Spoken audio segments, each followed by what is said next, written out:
Hey everybody, welcome into the Tri-Oval office. Bit of a new, well, not really a new look, but definitely a new logo to the show that we're excited to bring to you all. And Grant's back from his trip, so you don't have to just stare at me the whole time. How was your trip, Grant? Man, it was good. Glad to be back. Talk a little NASCAR. Hated missing the last pod, but I am fired up to be back. Ready to watch a little Phoenix this weekend. I know I'm ready for the desert double, as Fox has absolutely just made sure is in my head. We mentioned that in the green room of just like how many times are we going to see that ad before we?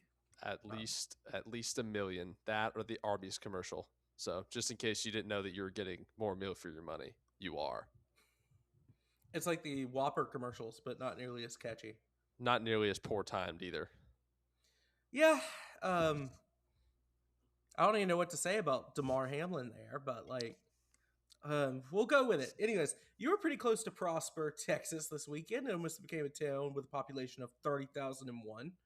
So Very close. Very close. Wanted to drive up there. I didn't have any Busher merch with me. No RFK merch on the that made it on the trip. But I did consider it. But we didn't have a rental car. I don't think I was going to Uber to 45 minutes north to Prosper, unless I was invited by the parents of said man, Mr. Busher. But I was gonna I say was not. you're a former track athlete. You could have made the hike. I could have made the hike. It would have taken me the entire time. I'm not a former. I'm a former short distance guy, not long distance. That is not my forte. Tomato, tomato. Anyways, Not even close. um, a really heavy news week, and I just kind of realized you didn't get to say what you wanted to say about Coda. So I'll kind of catch you up a little bit. Tyler Reddick won his third straight Oh, I for the watched first it. time in history. I I can know you assure you watched that. it. I know you watched it from a hotel somewhere, or um, even if you didn't get it, or you might watch that in the airport, actually. Either way, you watched it. I know you watched it because you were texting me the entire time. But a lot of people were talking about Coda, not a good race. I don't really want to have Coda on the schedule anymore. And I came back thinking the exact opposite. I thought it was a fantastic road course race. The problem wasn't the course or the car.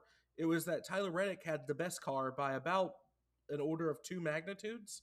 Maybe Connor Zilic would have had something for him if he could have ever actually got there. But, Daniel Suarez happened.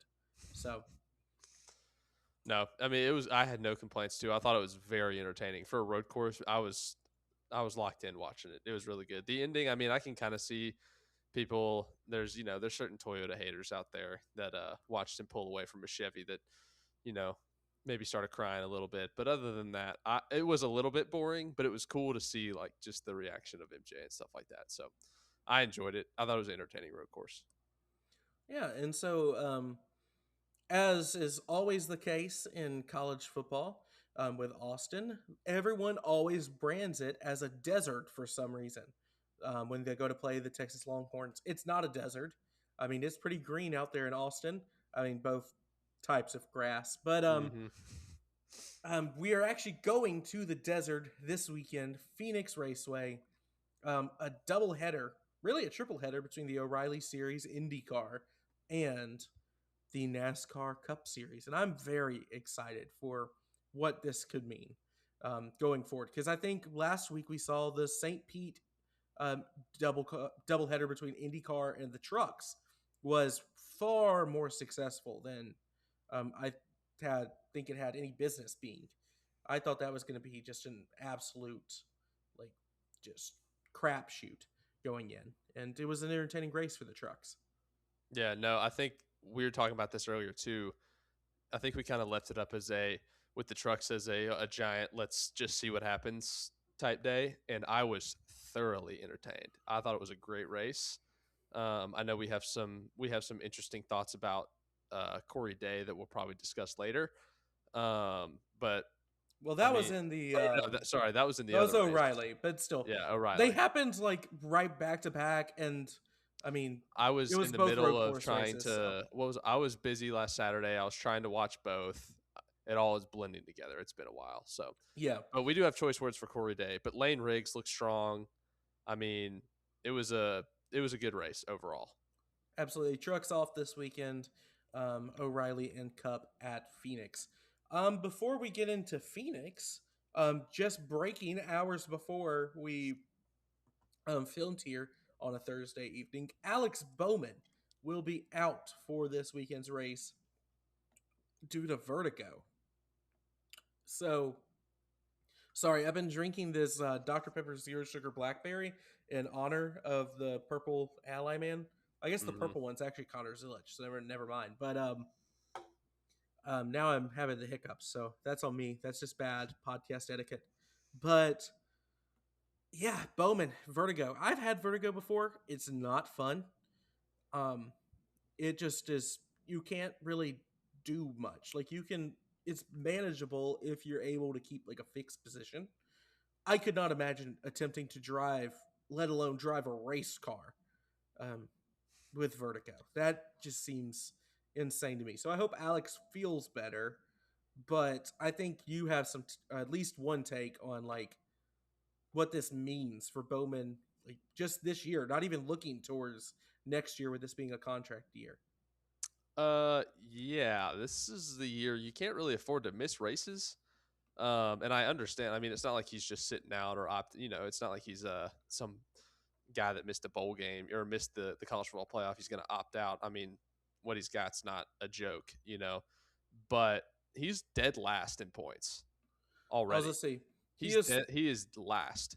he is He, 36th of 36 in yeah, points. he's already in trouble. This is not this is majorly detrimental for his.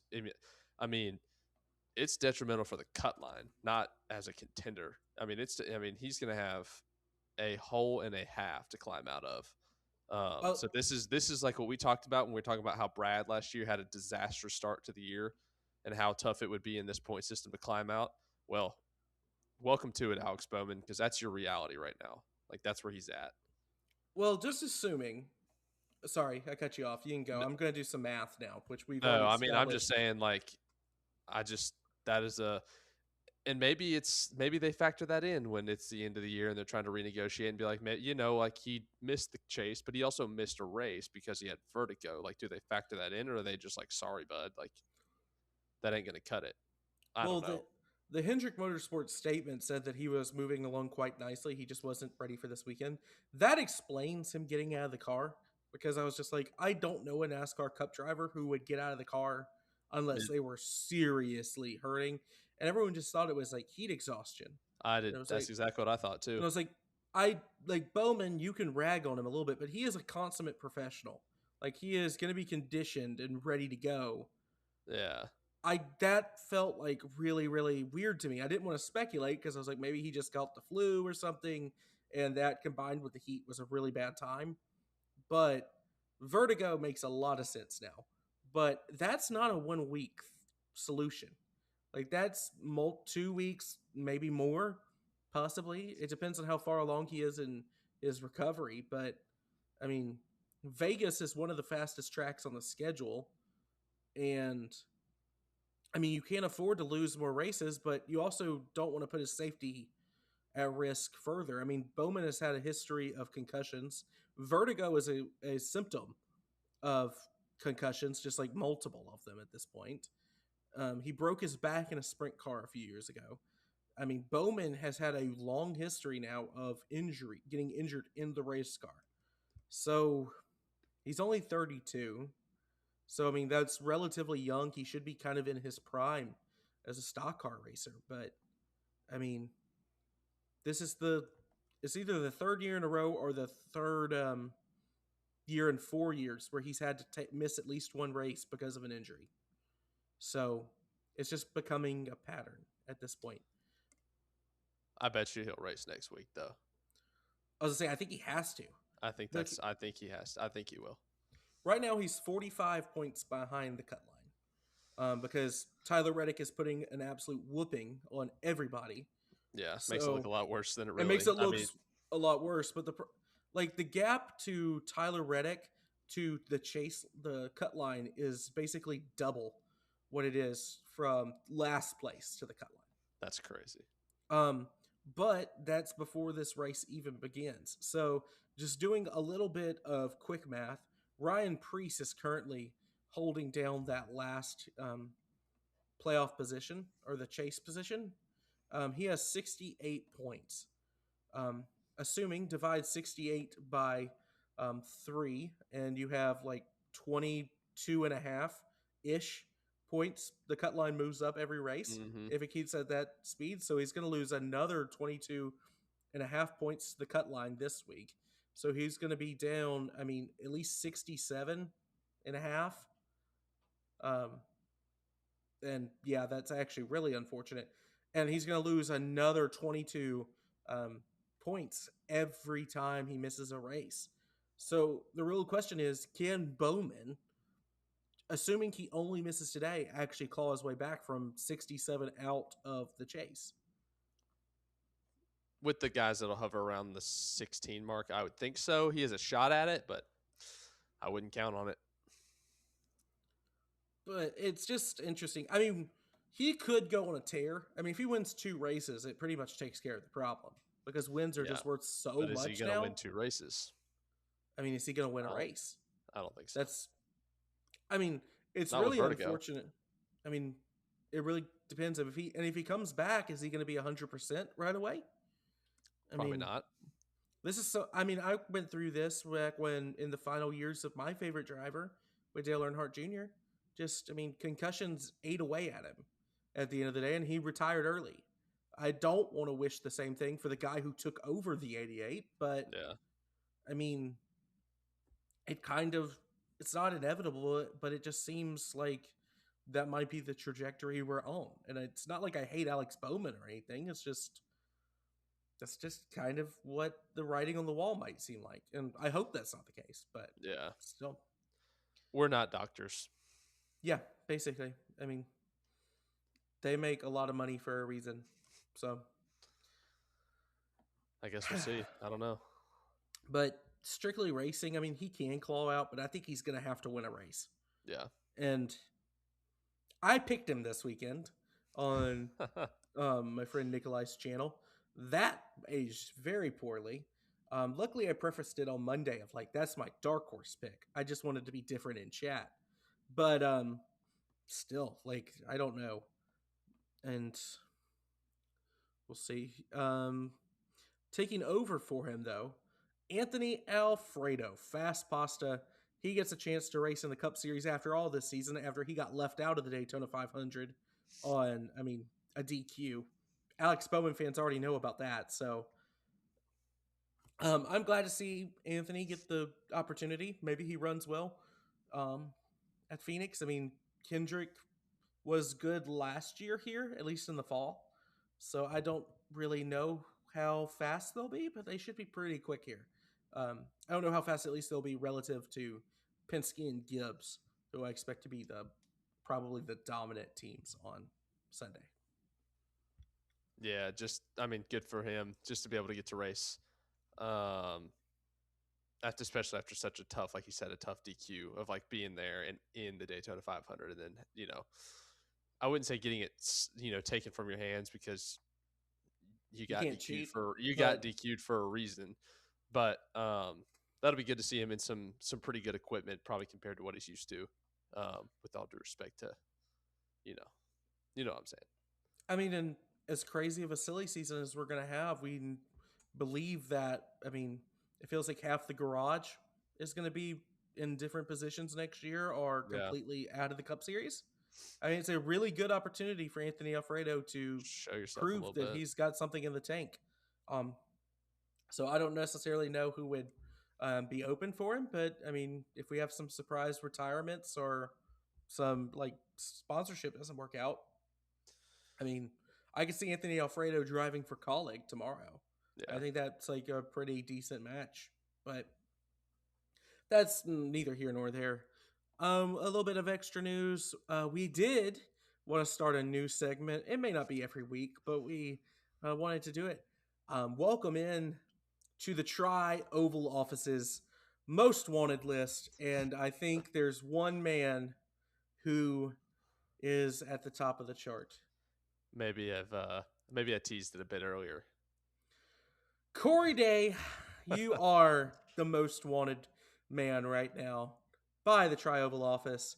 And I don't know how the algorithm reacts whenever I say terrorist, but that is what Corey Day has been the last 3 weeks. So much so that only 3 weeks after starting driving for him, Rick Hendrick had to sit him down one on one.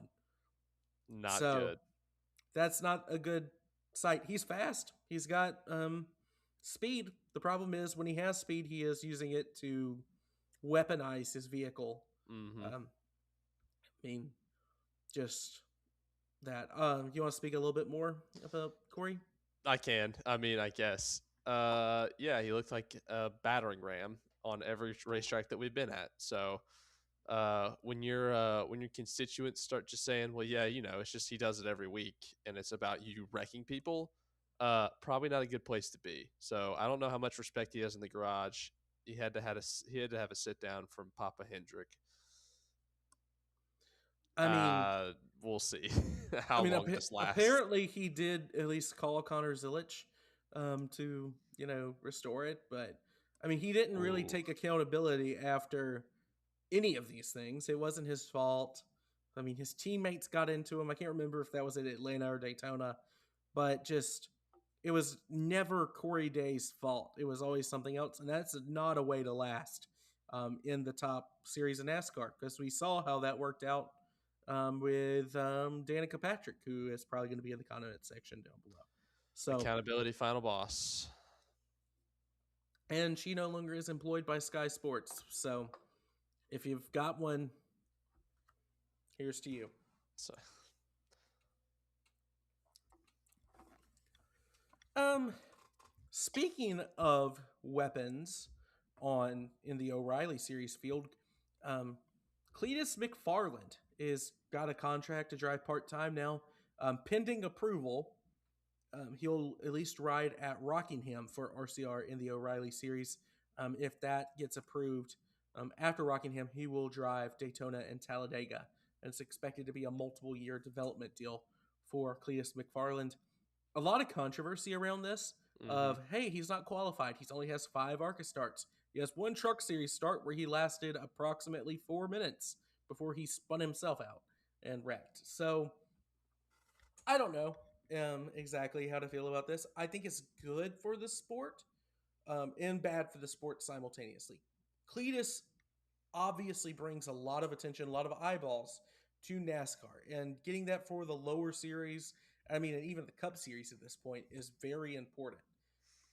However, I do think that giving someone just because of, I mean, we talk about it with Ty Gibbs all the time, like just because of their last name or their connections, um, is a bad thing. So I think like being, even though it's self built for Cletus with his YouTube channel and like beautiful business, seems like a really nice guy. Haven't had the opportunity to actually meet him in person, but all of that aside, even though he's worked to build this brand and this audience, it still should not get him some of. It feels like he's jumping people opportunity wise that might should have gotten a look for a deal that could have probably benefited more from an RCR development deal than Cletus McFarland.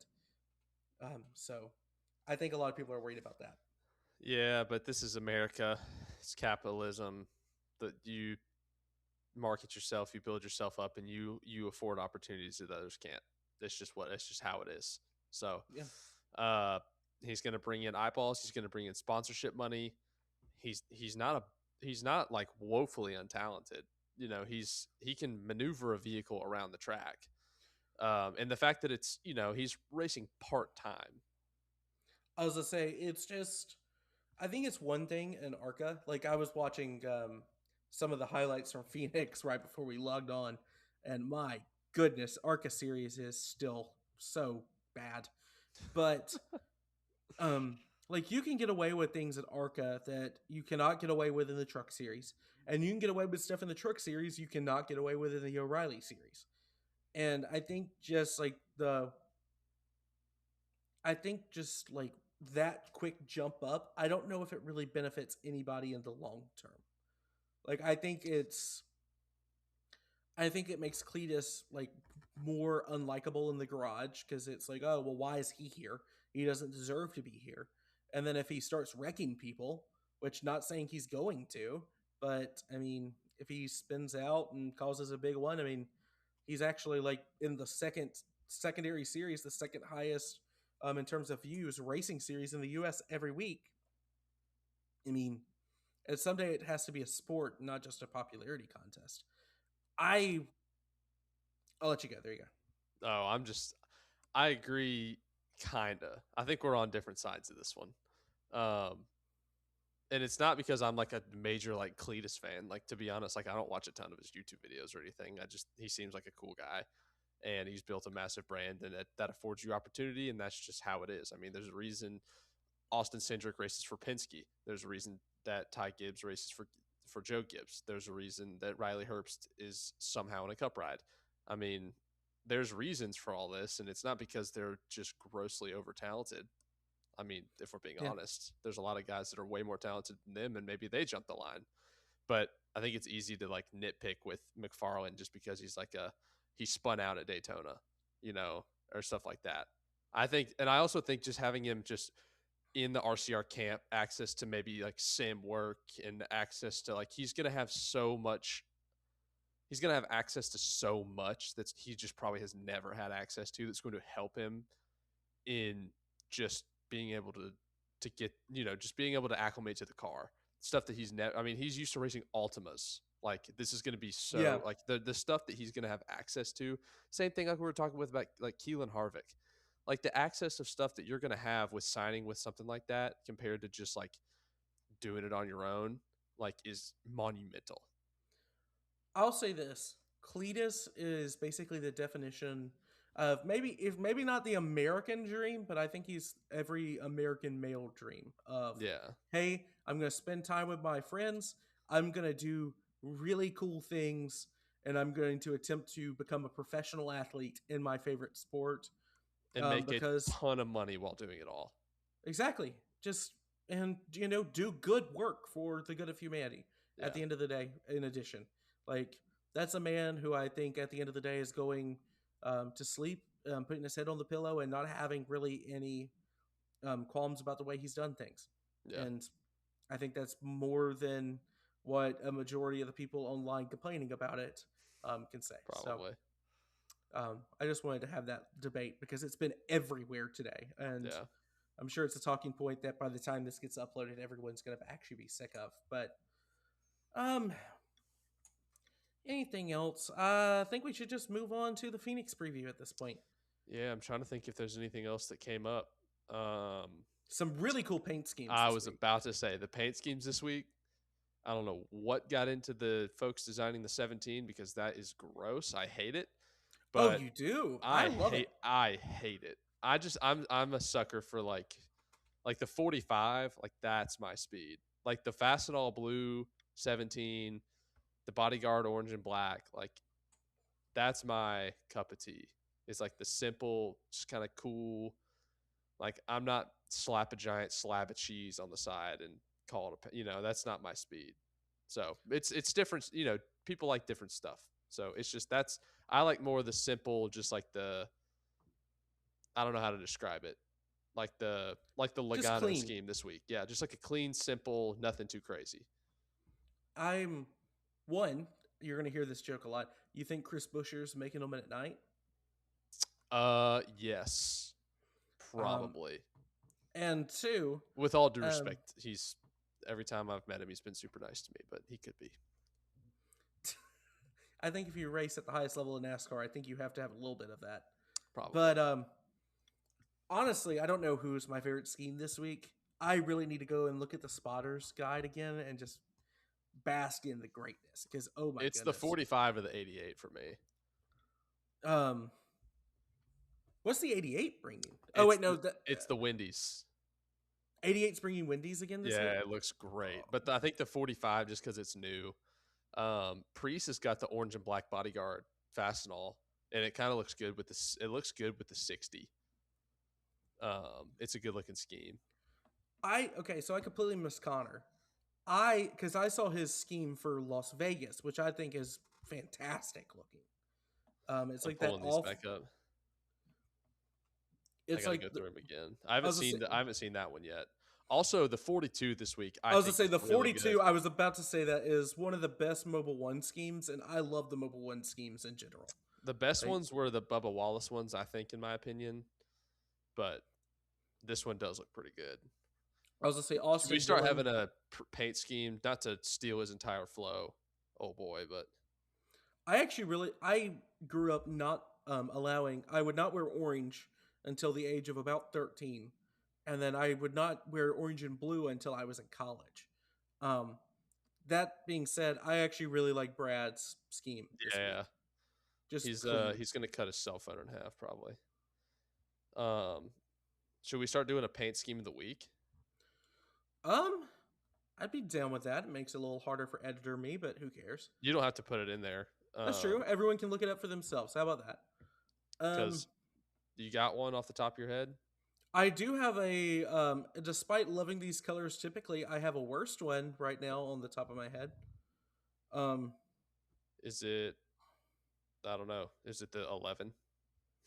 no, it is actually the 12. I hate that car. Oh yeah, it looks just like the Napa car. It looks like he's trying to.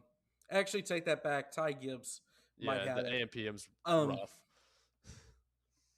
which sucks. I don't know how you mess up purple, orange, and black together. No But clue. I'm giving my paint scheme of the week. Mine's going to the 45. well, don't tell Brian Vickers. But have you seen Carson Hocevar's scheme? Yeah. Oh my gosh. Demonetized. I'm not saying it. Everyone can look for themselves. That's a deep cut. Yeah, the and it's more blue than what with a white hood for Connor. I like that. I don't know if I like it more than what Ross ran at Atlanta for Connor, but that's a really nice looking race car. It looks good. And then the safety culture, a little bit of a remix for I like the SVG little from what he blue ran across. this week. Yeah, that's a good looking one. But He's stealing Bowman's flow there a little bit, but yeah, you know. the 45 is so clean though.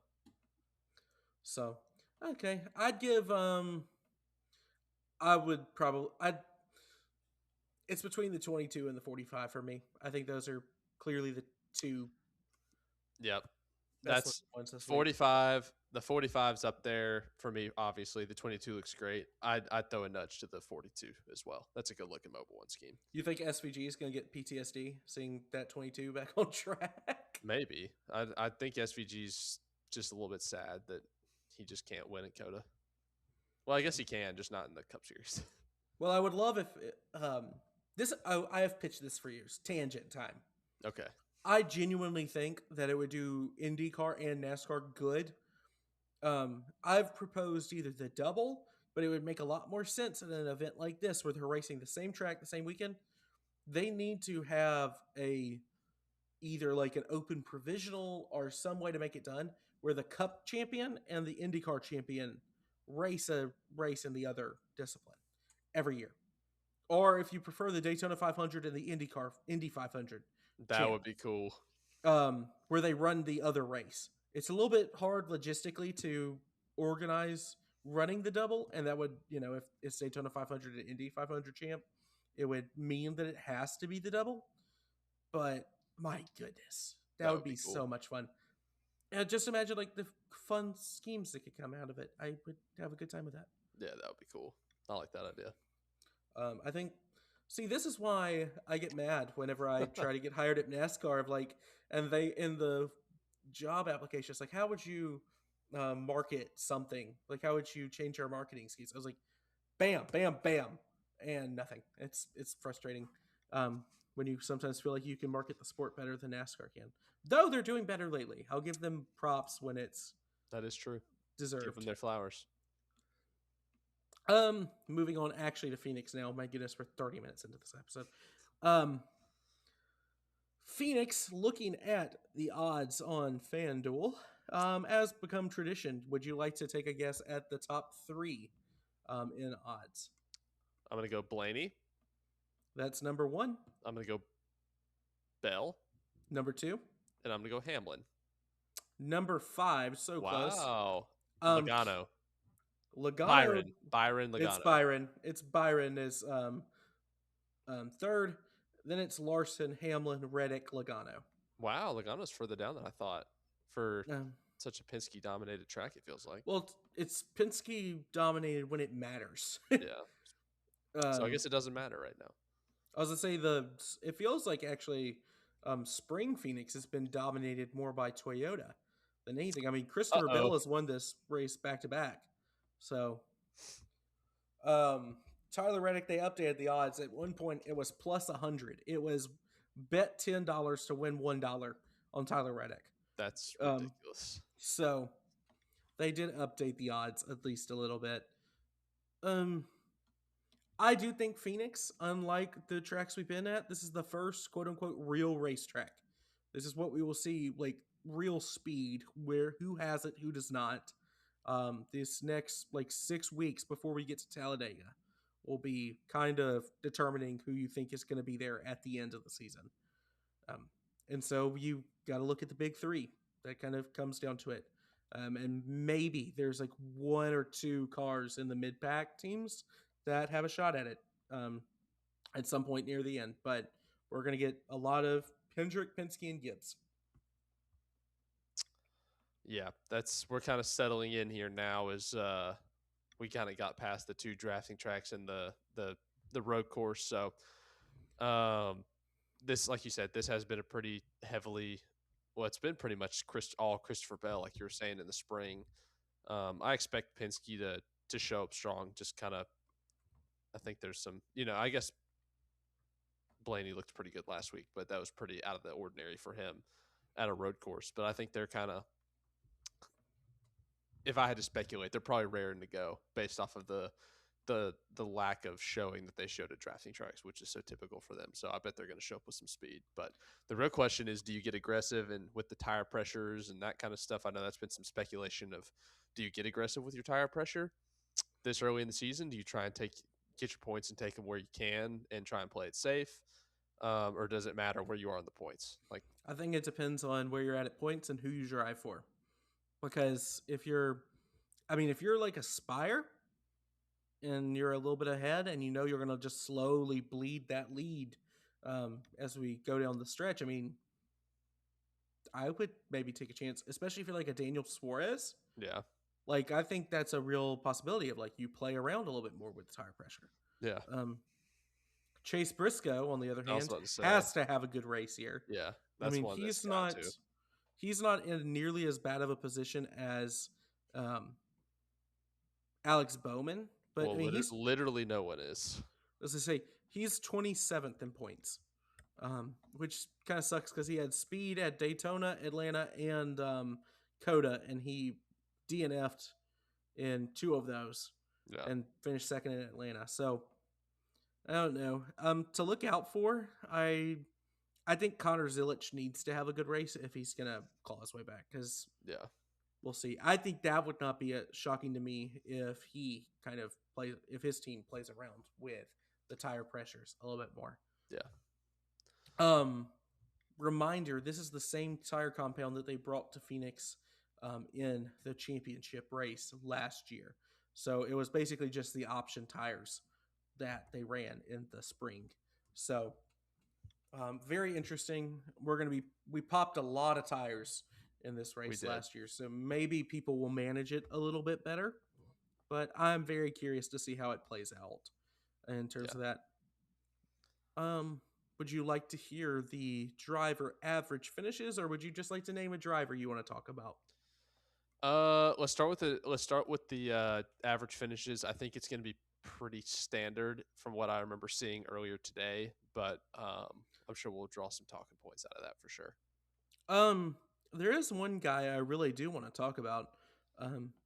Well, you wouldn't know it necessarily off betting lines. Kyle Larson is the best driver from an average finish standpoint here. No wins, but 5 top fives with 214 laps led here in the 6 races since February 2023. So 6 races, sample size.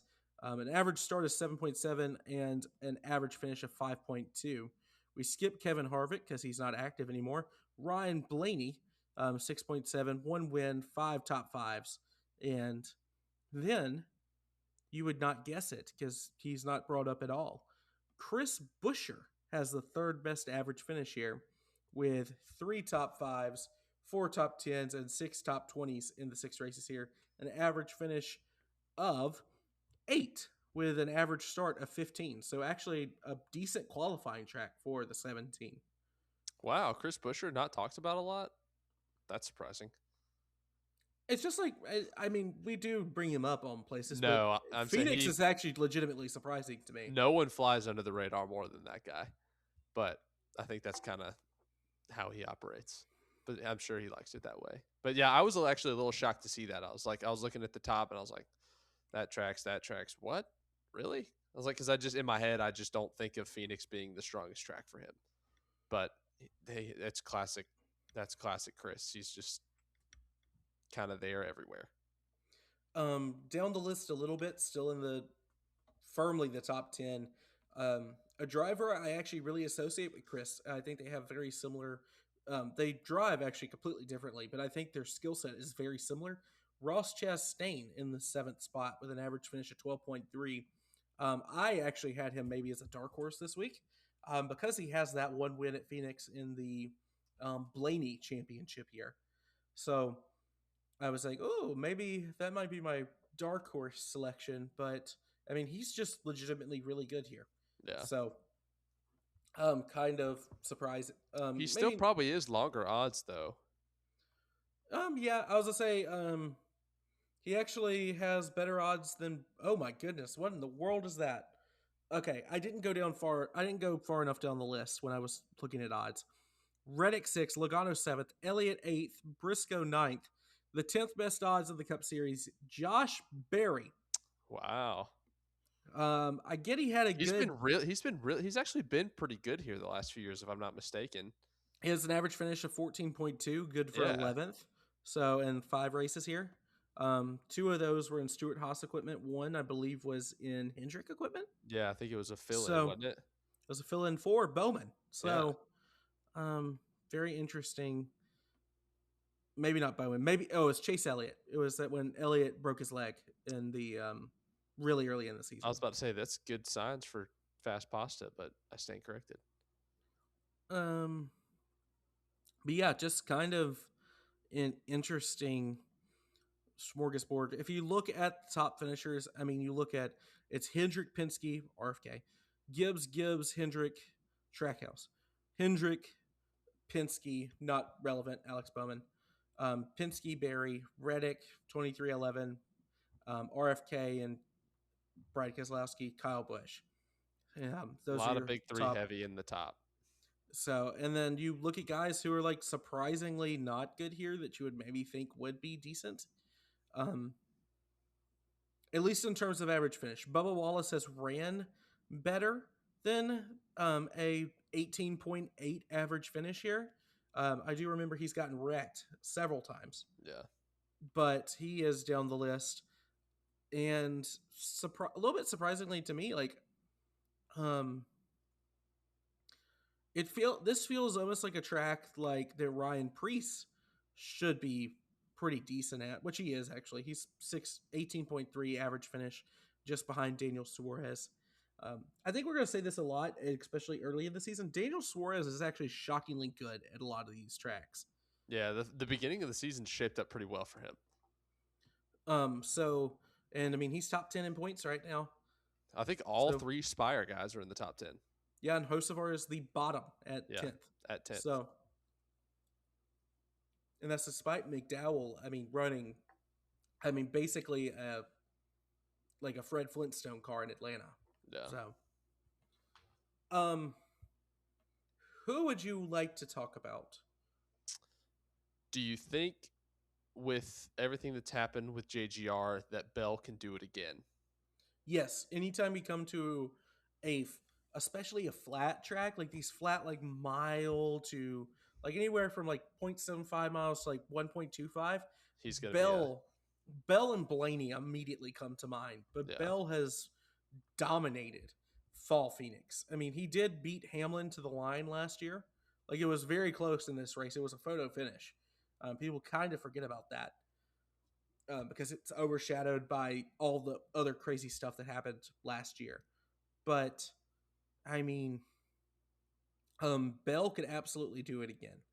He won this race going away 2 years ago, and then last year he dominated. He led a majority of the laps. It felt like, and then at the end, Hamlin, the green white checkered, and Hamlin kind of almost got him at the end. Yeah. Um, but I always think of like New Hampshire and Phoenix. I think like that's a decent comparison. Gateway Bell typically runs pretty good there at Gateway as well. Phoenix is its own beast though, so I mean there was an entire reason. Well, there are multiple reasons. It was the championship race for so long, media market, good facilities, but I mean it is a absolute like it's its own animal. There's no other track quite like it. Um, because of the dog leg, because they took out the grass of the dog leg, and you are not really running an oval here. You're running like almost like a square. Yeah, It's it's a very weird, odd. like a just a It's weird very shape. odd. Very I weird. hate it's it's probably my least favorite oval in a racing game. I absolutely hate racing at Phoenix. Um, NASCAR 25 like radicalized me even further against Phoenix. So Oh my gosh. just absolute. I could be a Corey Day here, man. I could do it. I'm so glad we're back at Homestead for the final race of the Yeah. season. But I mean, to give it credit, Phoenix has given us good finishes the last few times here. The Yeah. option tire they ran in this race last year made it really interesting. And then the softer tire compound allowed a lot of passing in Mm-hmm. the championship race. I mean, Hamlin got by Larson and Byron towards the end of this thing and passed them straight up, and then more restart chaos and all that. But Yeah. I mean, you could pass. Hopefully, no one's wrecking with 2 to go into the wall, and NASCAR's quick on the caution for some reason. But I, I'm really, just to sum it up, I was low on JGR coming into the season. I'm high on JGR here. Yeah. Probably a smart move. How high are you on Ty Gibbs here? Did we lose? Great. No, he's back. Yay. How high are you on Ty Gibbs here? Gibbs, if you remember 2 years ago, led a lot of laps here. I believe that was two. Wait, was that 2 years ago?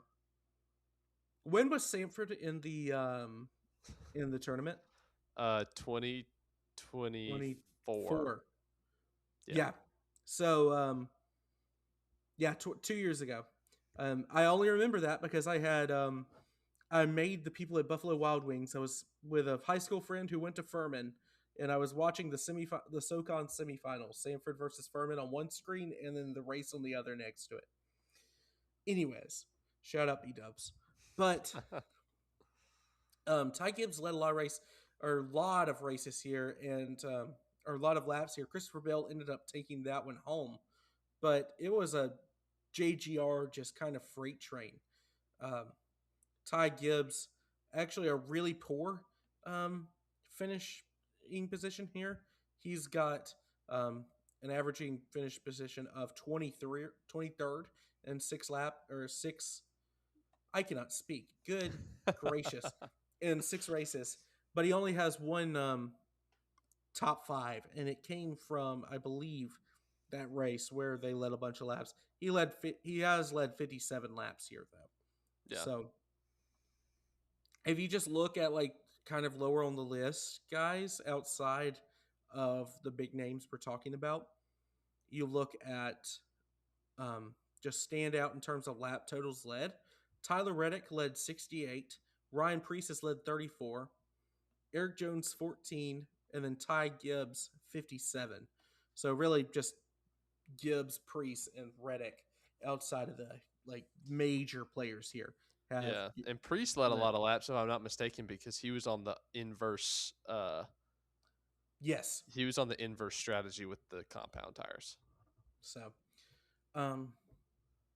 I'm really high on particularly Penske, and well, not even Penske as a whole. I think this is going to be a Blaney, Byron, Bell battle Killer for most Bees. of it. I think the Killer Bees are going to put on a show. but I don't have any of them as my pick. So Uh-oh. I'll Who's your leave you pick? there. Um, I'll Should let we you. go ahead and get into this or Okay, I'll explain myself. okay, go ahead. Um, I've got two, so I'll go my mainline pick and then I'll go my dark horse pick Okay. because I like it. I've there's got the not as same thing. okay. I'm going Denny Hamlin Okay. for redemption here. He was really fast here in both the fall and the spring. Toyota typically dominates the spring race, and I think Denny is first play time coming back to Phoenix since what happened here last year. Since I mean he was robbed of a championship. Frankly, I think it pisses him off. I He think just gets after it. I think Denny, for the first time in a while, might be at the race shop like the entire week. He might just be living in the sim. I genuinely think Denny, um, maybe not has the fastest car, but I do think he'll be the best driver here. Yeah. Um, I do think he's going to have to fight hard against his teammate Bell and then Byron and Blaney to get it done. But I Yeah. do think we'll see that 11, the Bob's Discount Furniture, ugly paint scheme Not the in best. Victory Lane in Phoenix Raceway. Can What I about say you? that I have no qualms with that and that I absolutely love that pick and I now have to change my pick because that's who I Yeah. was going to pick. No, we can be the same. That's I fine. was also going to pick Denny. I had the same exact thought. I was like, I bet it just has been eating him alive about what happened, and I think he's gonna go in there with I hate every single one of you, and I'm gonna beat every single one of you. So Denny has not turned anybody to win a race in a long time. this might be the one, This might be the one. Um, and it might be a teammate. it might be Bell. I mean, could you imagine if it's Gibbs? Oh, cinema! I'd record Um, that and watch it every morning as like my alarm clock. Then I'd some screen record it and send it to Jonathan. I don't even know how he'd feel about that because he He said actually he likes likes Ty Ty Gibbs Gibbs more because than he just Hamlin. wants to spite us. I think that's it. That's it. Um so yeah, why don't you explain a little bit about Hamlin besides him just eating alive, but I genuinely think that is the correct pick here. Yeah, that's I hate I love and then I hate that you picked that because I was like, man, I'm gonna pick Denny. I'm be the that'll be a good first pick. I figured you were gonna pick like first. I guess I thought you were gonna pick Byron. That's who I thought you were gonna pick the whole time.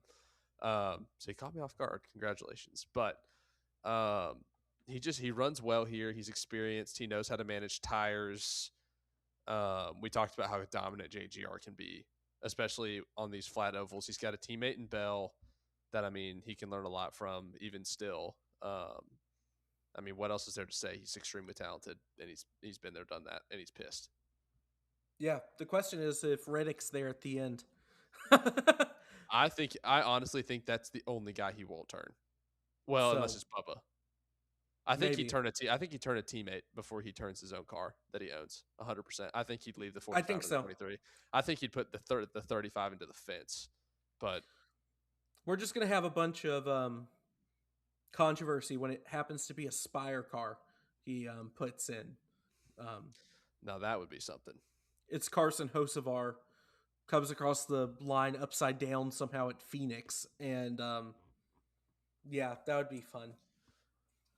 But Well, who's your long shot? I'm curious to see what do you qualify as long shot in terms of okay, like betting odds? Like, give me is there a certain line that you classify it as? Is it outside the cannot top 10? cannot be a top 10 average finish guy, Okay, and I tend to say, uh, well, we kind of already have the rule of like you cannot pick like a big three car.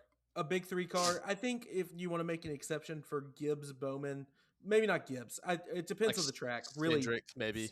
like a Cindric or a Like Cindric Bowman. would be a long shot for sure here. Yeah, Cindric is one of the worst drivers at Phoenix on Yeah. average. Like Bowman, I would not qualify as a real long shot here if he was racing. So, but I had him as my long shot because I was like, I think he just kind of runs well here, Yeah. and he does. So, looking at the stand at the kind at all of the average finish, and everything here in the last 6 races. And you notice a real drop off in quality of pick after spot number 9, which is Joey Logano. And then Alex Bowman would be 10th, doesn't really count.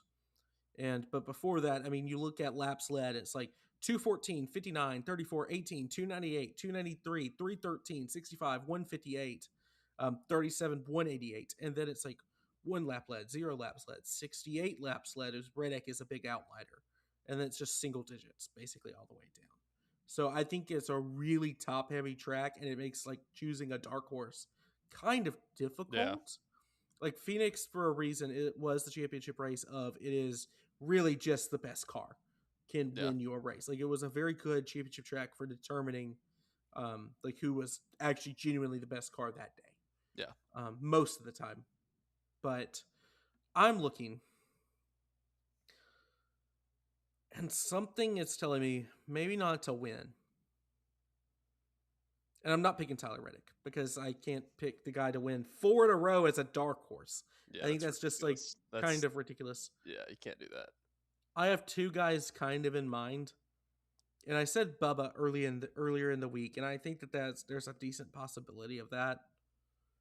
But I'm gonna go against my previous judgment. I'm gonna go Daniel Suarez as my dark horse to win. I don't know. He's good. Typically, he was good at Richmond on the softer tire compound a few years ago. Yep. He was good here on the softer tire compound last year in the weird like multiple tire compound race. Yeah. I mean, I don't really have much other than a gut feeling, but Spire has ran really well to start the year, and Daniel was really good at Bowman Gray, which is, I mean, I guess the best comparison we have so far to what Phoenix is going to be. So Yeah. I picked Suarez over Priest as my dark horse, so maybe I'll regret that. Well, you mentioned both of the two that I'm still debating between, and that is the 60 and the 23. But I decided I'd go with Priest just based off of last year. I know he was on the inverse strategy, but I think he learned a lot. Being able to run a few laps up front, even though he was on the other tire compound. And it is, like you said, the only short track you can say that we've had. I mean, you can't. They're different animals completely. But Priest won. I mean, that's got to count for something. And I'm going with him as my dark horse, ever so slightly over Bubba Wallace. And the only reason I would pick Bubba Wallace is because I think he's tired of seeing everyone talk about the 45. I think he's happy for Reddick in some regard. But I know if my teammate had won 3 in a row and I'm second, just sitting there playing second fiddle, even though I'm second in points, I would be so mad. I'd be like, Wyatt, that should be me. And Bubba historically feels like he runs really well at New Hampshire, which I think is the best like kind of sister track comparison to Phoenix. So despite that poor average finish at Phoenix, I think that Bubba is a really strong pick. Yeah, and I considered it myself. So I'm going against my probably better judgment and picking Priest. But I do like the Bubba call out for sure. But I'll go with the 60. It's going to look real good in that black and orange. I'm going to think it's Chris all day. It's a really good looking car. That I think it looks better on the 60 than it does the 17 personally. It does. It just might. That's okay if we can go back to the blue and white fast and all. I thought you liked the black and orange though better. I do, but the blue and white's a classic. I'm looking just one more time at the 60. Yeah, it's a beautiful looking car. DeWalt on the side, shout out. But yeah, I think that's a good place to wrap it up. We'll see you later, probably Monday night, Tuesday afternoon, when the Coda race completely different week, when the Phoenix race review will be up and ready to go. But yeah, let us know what you think about the new logo. I'm very proud of it. And I like it. Yeah, maybe get some merch out if people would actually like watch the show and buy it. We got a long way to go. But yeah, let us know who you think is going to win at Phoenix Raceway this weekend. And, just for luck, pick an IndyCar too. I'll take Scott McLaughlin. I think that's always a good pick. I like the But way that that his cars look, so I'll take Pato Award. fair, good pick. So yeah, double desert double header this weekend, and let us know your thoughts down below. Leave a like and subscribe if you genuinely enjoyed the video, and let us know how we can improve down below. And if you hate Grant, leave a comment. I'll see you next time. Peace.